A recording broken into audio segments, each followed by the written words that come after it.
यह उस दौर की बात है जब मुसलमान मदीना मुनव्वरा में बस रहे थे। एक यतीम लड़का अपनी छोटी सी जमीन के चारों तरफ दीवार बना रहा था। दीवार सीधी खड़ी हो सके इसके लिए उसे एक खजूर के दरख्त की जरूरत थी जो उसके पड़ोसी की जमीन में था और दीवार के बीच में आ रहा था। मासूम दिल से उसने अपने पड़ोसी से कहा, भाई अल्लाह के लिए यह एक दरख्त मुझे दे दो या मुझे बेच दो ताकि मेरी दीवार पूरी हो जाए। लेकिन उस शख्स का दिल सख्त था, उसने साफ इनकार कर दिया। निराश और रोता हुआ वह यतीम लड़का नबी करीम सल्लल्लाहु अलैहि वसल्लम की खिदमत में हाजिर हुआ और अपनी फरियाद पेश की। नबी सल्लल्लाहु अलैहि वसल्लम ने उस पड़ोसी को बुलवाया और नर्म लहजे में समझाया, यह दरख्त इस यतीम को दे दो, अल्लाह तुम्हें इसके बदले जन्नत में एक दरख्त अता करेगा। सोचिए, खुद सच्चाई के पैकर नबी सल्लल्लाहु अलैहि वसल्लम जन्नत की गारंटी दे रहे थे, लेकिन दुनिया की मोहब्बत ने उस आदमी की आंखों पर पर्दा डाल दिया था। उसने जन्नत के इस सौदे को ठुकरा दिया। उसी वक्त मस्जिद में एक सहाबी मौजूद थे, हजरत अब्बू दहदा रजी अल्लाहु अन्हु।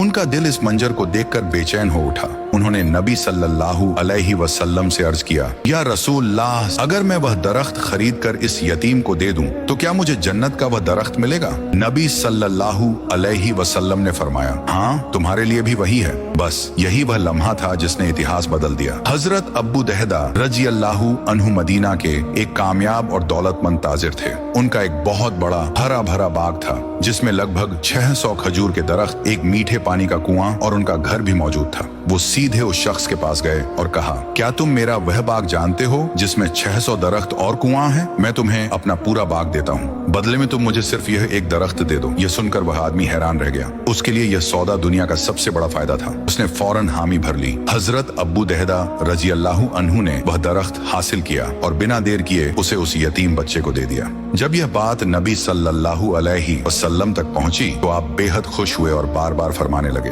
अब्बू दहदा के लिए जन्नत में कितने ही लदे हुए खजूर के गुच्छे हैं। अब असली इम्तिहान बाकी था। हजरत अब्बू दहदा अपने उसी बाग के दरवाजे पर पहुंचे जहां उनकी बीवी और बच्चे रहते थे, लेकिन उन्होंने अंदर कदम नहीं रखा क्योंकि अब वह बाग उनका नहीं रहा था। उन्होंने बाहर से आवाज दी, ऐ उम्मे दहदा, बाहर आ जाओ, मैंने यह बाग अपने रब के हाथ बेच दिया है। सोचिए, एक पल में पूरी जिंदगी बदल गई, घर दौलत आराम सब कुछ। लेकिन जवाब इतिहास में अमर हो गया। उनकी बीवी उम्मे दहदा रजी अल्लाहु अन्हा मुस्कुराते हुए बाहर आई और बोली, ऐ अब्बू दहदा, आपने बहुत ही नफा देने वाला सौदा किया है। फिर उन्होंने अपने बच्चों के हाथों और जेबों से खजूर के दाने तक निकाल लिए और कहा, बेटा, यह अब हमारी नहीं रही, यह सब अल्लाह के लिए हो चुका है।